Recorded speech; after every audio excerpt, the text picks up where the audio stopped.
जय हिंद दोस्तों। आज के इस क्लास में हम लोग कवर करेंगे BA third year fifth semester में जो आपका एग्ज़ाम होगा भूगोल यानी जियोग्राफी का। ठीक है, जियोग्राफी में दोस्तों आपके एडमिट कार्ड पर लिखा होगा आपके पेपर का नाम प्रादेशिक भूगोल या फिर रीजनल जियोग्राफी। ठीक है, इंग्लिश में लिखा होगा रीजनल जियोग्राफी, हिंदी में या फिर लिखा होगा प्रादेशिक भूगोल। दीनदयाल उपाध्याय गोरखपुर विश्वविद्यालय का पेपर कोड है जियोग्राफी का GEO 301। आपके विश्वविद्यालय का जो भी प्रश्न पत्र कोड होगा वो हमको कमेंट बॉक्स में कमेंट करिएगा, मैं आपके कमेंट को पिन करूंगा। ठीक है, चलिए ये क्लास 4 है दोस्तों। इसके पहले जो भी क्लास हुए हैं आपको डिस्क्रिप्शन बॉक्स में प्लेलिस्ट का लिंक मिल जाएगा। ठीक है, इस क्लास को अटेंड करने के बाद इन सभी प्रश्नों को देखना अनिवार्य है। ठीक है, क्योंकि सभी मोस्ट इंपॉर्टेंट प्रश्न है, सभी को देख लीजिएगा। चलिए इसमें देखिए 50 most important objective question answer है, वो भी नोट्स के साथ है। नोट्स को मिस मत करिएगा, नोट्स बहुत इंपॉर्टेंट होते हैं। नोट्स से कई सारे प्रश्न आपके एग्जाम में आएंगे, तो ध्यान में रखेंगे। ठीक है, चलिए देखते हैं इसमें पहला प्रश्न आपका क्या पूछा है। सतत विकास की दिशा में पहला कदम कहाँ उठाया गया? तो सतत विकास की दिशा में पहला कदम स्टॉकहोम सम्मेलन या फिर स्टॉकहोम में उठाया गया था। ठीक है, पहले का ऑप्शन नंबर ए करेक्ट है, याद रखेंगे। देखिए इसमें नोट्स दिया गया है तो ध्यान से पढ़िएगा। सतत विकास की दिशा में पहला कदम 1972 में स्टॉकहोम सम्मेलन में उठाया गया था। ठीक है, चलिए बहुत इंपॉर्टेंट है, ध्यान रखेंगे। दूसरा प्रश्न क्या है, एजेंडा 21 का क्या अर्थ होगा? एजेंडा 21 का ये 100% प्रश्न आएगा आपके एग्जाम में, याद रखिएगा। ठीक है, एजेंडा 21 का अर्थ क्या होता है, इससे संबंधित प्रश्न आएंगे तो याद रखिएगा। एजेंडा 21 एक सतत विकास लक्ष्य कार्य योजना है जो गैर बाध्यकारी है और स्वेच्छा से लागू की गई है। ठीक है, ऑप्शन नंबर ए करेक्ट है आपका। मैंने नोट्स यहाँ पर लिखा है, बहुत ध्यान से पढ़िएगा। ठीक है, देखिए एजेंडा 21 1992 में ब्राज़ील के रियो डे जेनेरियो में हुए पृथ्वी शिखर सम्मेलन का नतीजा है। इस सम्मेलन में पर्यावरण और विकास पर एक संयुक्त राष्ट्र सम्मेलन हुआ था। इस घोषणा पर संयुक्त राष्ट्र पर्यावरण और विकास सम्मेलन UNCED ने, ठीक है, में 178 देशों ने दस्तखत किए थे। याद रखिएगा, very very most important notes है, इसको नोट कर लीजिएगा। या तो दोस्तों आप टेलीग्राम ग्रुप का लिंक ज्वाइन कर लीजिएगा। ठीक है, टेलीग्राम ग्रुप ज्वाइन कर लीजिएगा, उसमें PDF आपको मिल जाएगा। ठीक है, ये जो भी पढ़ाया जा रहा है इसका PDF आपको टेलीग्राम ग्रुप में मिलेगा, तो टेलीग्राम ग्रुप जरूर ज्वाइन कर लीजिए, क्योंकि इसमें PDF मिल जाएगा तो आप लोग इसका रिवीजन कर सकते हैं। ठीक है, इन सभी प्रश्नों से। चलिए तीसरा नंबर प्रश्न है आपका, निम्न में से कौन सा संयुक्त राष्ट्र के 8 सहस्त्राब्दी लक्ष्यों में से 7वां है? तो यह है पर्यावरणीय स्थिरता सुनिश्चित करने के लिए। ठीक है, ऑप्शन नंबर बी आपका करेक्ट हो जाएगा। जो प्रश्न आपको नहीं समझ में आएगा क्लास को आराम से रोक करके आराम से आप पढ़ सकते हैं। ठीक है, चलिए चौथा प्रश्न क्या है आपका, संयुक्त राष्ट्र स्थिरता के छल्ले के 34 चार क्षेत्रों का उपयोग करता है। यानी जो संयुक्त राष्ट्र स्थिरता है दोस्तों, वह 34 चार क्षेत्रों का उपयोग करता है। कौन से 34 चार क्षेत्रों का उपयोग करता है? तो मौद्रिक, पर्यावरण, राजनीतिक और सांस्कृतिक कारक। ठीक है, ये 100% प्रश्न आएगा, याद रखेंगे, बहुत ही इंपॉर्टेंट प्रश्न है ये। चलिए चौथे का ऑप्शन नंबर ए सही है, और ध्यान से पढ़ लीजिएगा सभी प्रश्नों को, इसमें नोट्स दिया गया है। देखिए सतत विकास के 3 प्रकार हैं, कौन कौन से? आर्थिक, सामाजिक और पर्यावरणीय। चलिए अगला प्रश्न देखेंगे आपका क्या है, प्रश्न नंबर 5 पूछा है, पर्यावरणीय स्थिरता के लिए संयुक्त राष्ट्र सम्मेलन को प्रायः आयोजित संयुक्त राष्ट्र विश्व शिखर सम्मेलन द्वारा मान्यता दी जाती है। तो यह मान्यता रियो डी जेनेरियो 2012 के द्वारा मान्यता दी गई थी, याद रखिएगा। ठीक है, ऑप्शन नंबर आपका सी करेक्ट हो जाएगा इसमें। छठा प्रश्न क्या है आपका, यदि हम सतत विकास की 3 में से केवल 2 नियमों को पूरा करते हैं तो पूर्ववर्ती में से कौन सा कथन सही होगा? तो इसमें सभी कथन सही होंगे। ठीक है, सभी को ध्यान से पढ़ लीजिएगा दोस्तों, ऑप्शन नंबर डी आपका करेक्ट होगा छठे का।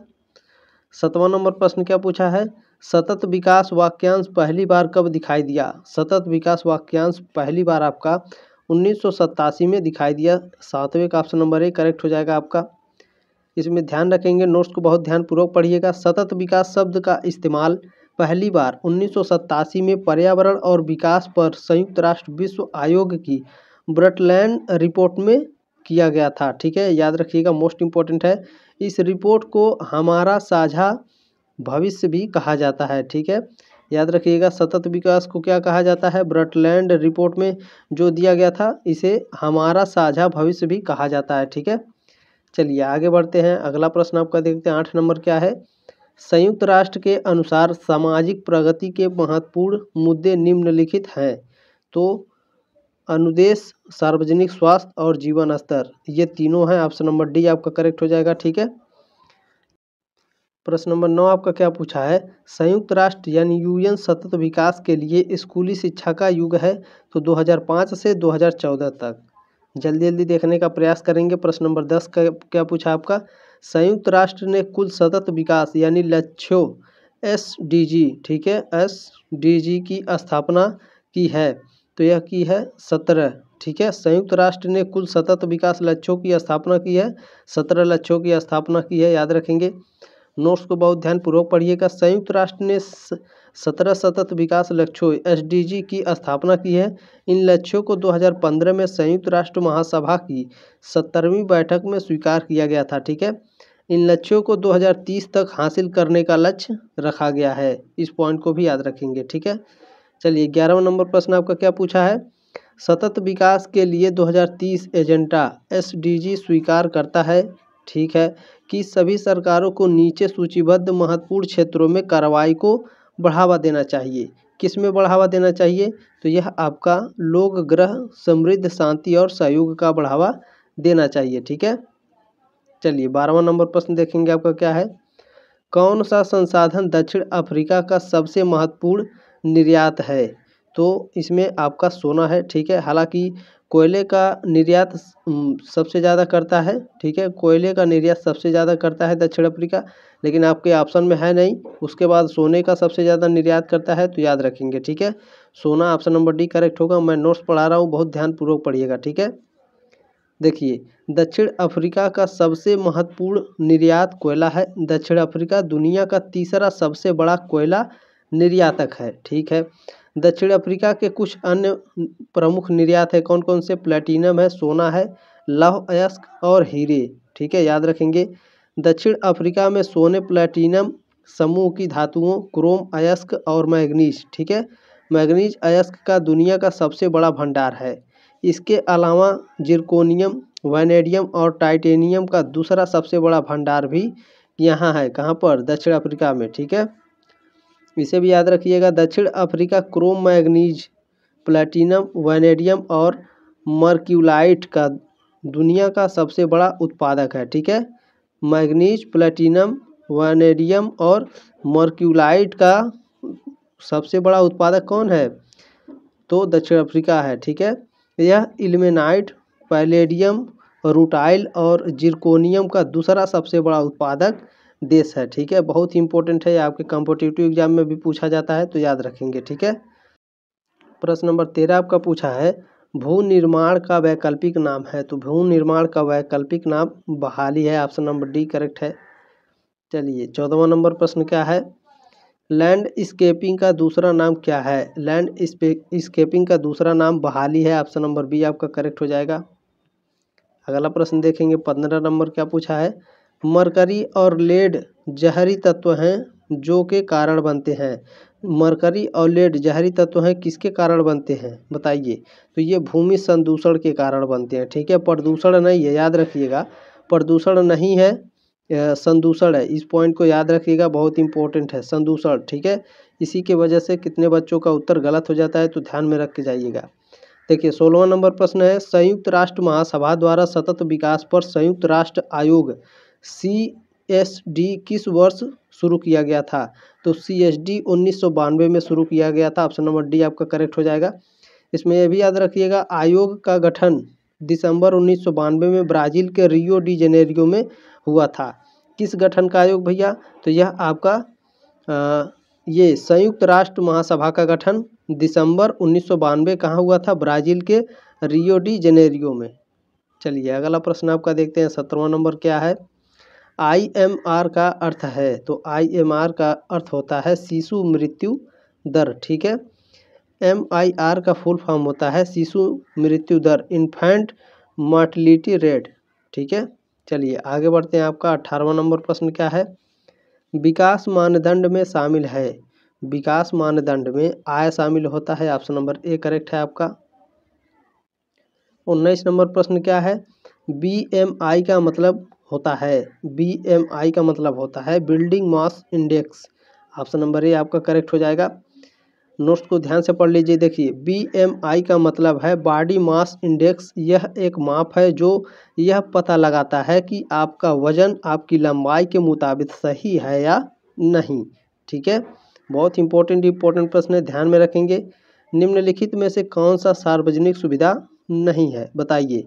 तो जो निजी स्कूल होता है यह सार्वजनिक सुविधा नहीं है। ठीक है, चलिए 21 नंबर प्रश्न क्या है आपका? दुनिया भर के देशों में जीवन की गुणवत्ता को मापने का एक अच्छा तरीका उनके डैश की तुलना में करना होता है। ठीक है, तो क्या करना होता है? मानव विकास सूचकांक। ठीक है, दुनिया भर के देशों में जीवन की गुणवत्ता को मापने का एक अच्छा तरीका है उनके मानव विकास सूचकांक की तुलना करके। ठीक है, चलिए अगला प्रश्न क्या है आपका? SED का फुल फॉर्म है, SED का फुल फॉर्म होता है सतत आर्थिक विकास। ऑप्शन नंबर ए करेक्ट हो जाएगा आपका। 23 नंबर प्रश्न क्या है?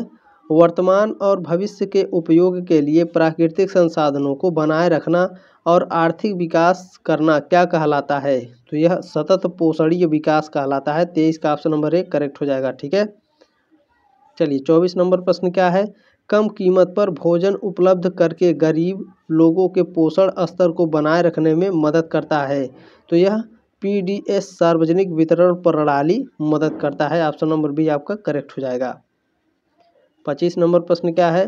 संगठन का निर्णय लेने वाला निकाय है। तो संगठन का निर्णय लेने वाला निकाय प्रशासन होता है। ऑप्शन नंबर बी करेक्ट है आपका। 26 नंबर प्रश्न क्या पूछा है? MBO का फुल फॉर्म क्या होता है? तो MBO का फुल फॉर्म होता है उद्देश्यों का प्रबंधन। ऑप्शन नंबर सी करेक्ट हो जाएगा 26 का। 27 नंबर प्रश्न क्या है? निम्नलिखित में से कौन नियोजन प्रक्रिया में शामिल है, बताइए। तो जो दोस्तों उद्देश्य का चयन और उद्देश्य प्राप्त करने का तरीका निर्धारित करें, ठीक है, निर्धारित करें, ये दोनों क्या हैं? नियोजन प्रक्रिया में शामिल है। ऑप्शन नंबर सी आपका करेक्ट हो जाएगा दोनों। प्रश्न नंबर 28 आपका पूछा है, निम्नलिखित में से कौन सी एकल उपयोग योजना है? तो यह बजट है। ठीक है, एकल उपयोग योजना कौन सी है? बजट। चलिए अगला प्रश्न आपका देखते हैं। 29 नंबर प्रश्न आपका क्या पूछा है? नियोजन की सर्वोत्तम परिभाषा को पहचाने। नियोजन की सर्वोत्तम परिभाषा क्या है? एक संगठन के उद्देश्यों और उन तक पहुंचने के साधन निर्धारित करना। क्या है यह?